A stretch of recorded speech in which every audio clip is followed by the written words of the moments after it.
हो गया, P x का एक शून्य 1 है। 1 is the zeros of first zeros of P x. इसलिए पी एक्स का एक गुणनखंड, पी एक्स का एक गुणनखंड x माइनस 1 होगा। बस एक गुणनखंड निकाल दिए। इसका हाईएस्ट डिग्री कितना है? 2 है, तो इसका कितना गुणनखंड मिलेगा? 2 गुणनखंड मिल जाएगा। तो एक गुणनखंड तो निकाल दिए, एक गुणनखंड तो निकाल दिए, एक और गुणनखंड निकाल। जल्दी से चेक करो, -1 पे चेक करो। देखो +1 पे तो चेक किए तो ये मिल गया, -1 पे चेक करो। P ऑफ -1, जहां जहां x है वहां वहां -1 पुट करो।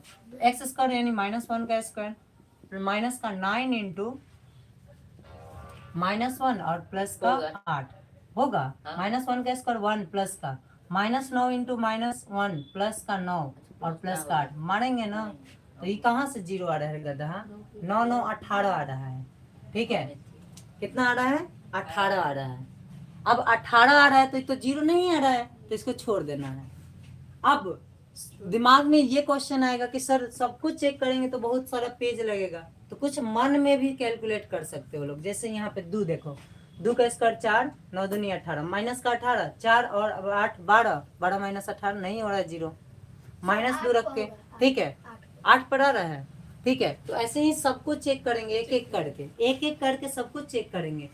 तो अच्छा 8 पे आ रहा है तो 8 पे देखते हैं कि 8 पे जीरो आ रहा है कि नहीं। इस पे भी चेक करेंगे, +1 -1 +2 -2 +4 -4 +8 -8। तो P ऑफ 8 जब ऐसे ही चेक करते करते P 8 पे जाएंगे तो हमारे पास P 8 पे जीरो शायद मिल रहा है। तो 8 का स्क्वायर -9 इंटू 8 प्लस का 8, यही ना मिलेगा। 8 8 64, 9 8 72 प्लस का 8, 64 और 8 72 और माइनस का 72, 72 माइनस 72 जीरो। यानी हमको क्या मिल गया? चूंकि P ऑफ 8 का मान जो हो गया वो जीरो हो गया, इसलिए Px का एक शून्य, Px का एक शून्य क्या हो जाएगा? Px का एक शून्य 8 होगा। Px का एक शून्य 8 है, मतलब 8 पे जीरो आ रहा है, इसलिए Px का एक गुणनखंड, Px का गुणनखंड, Px का जो गुणनखंड होगा वो क्या हो जाएगा?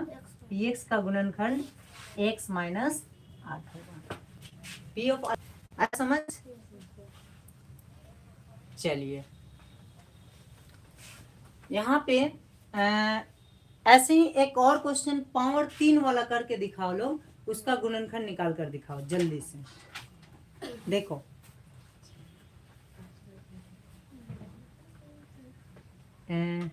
हाँ लिखो, पावर 3 वाला कराते हैं।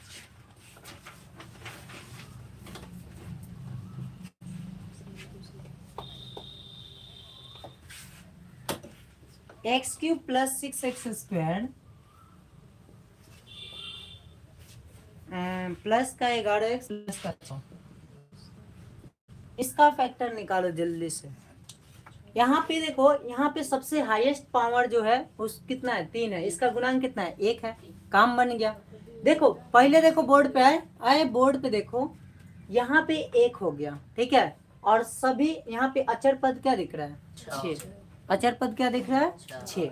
तो 6 का फैक्टर देखेंगे, वह उसी में से कोई ना कोई इसका शून्य मिलेगा। अगर शून्य मिल गया तो गुणनखंड मिल गया। इसका पावर 3 है तो 3 गो शून्य मिलेगा। ठीक है, निकालो लो। हाँ यहाँ पे 1 है और अचर पद क्या दिख रहा है? अचर पद हमारे पास 6 है।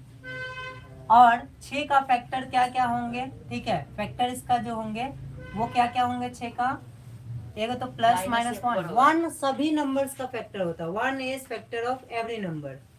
समझ में है ना?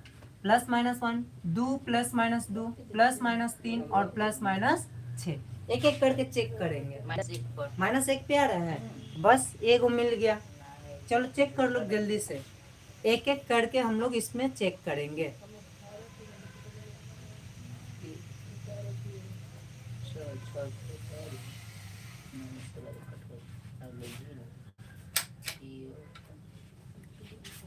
चलिए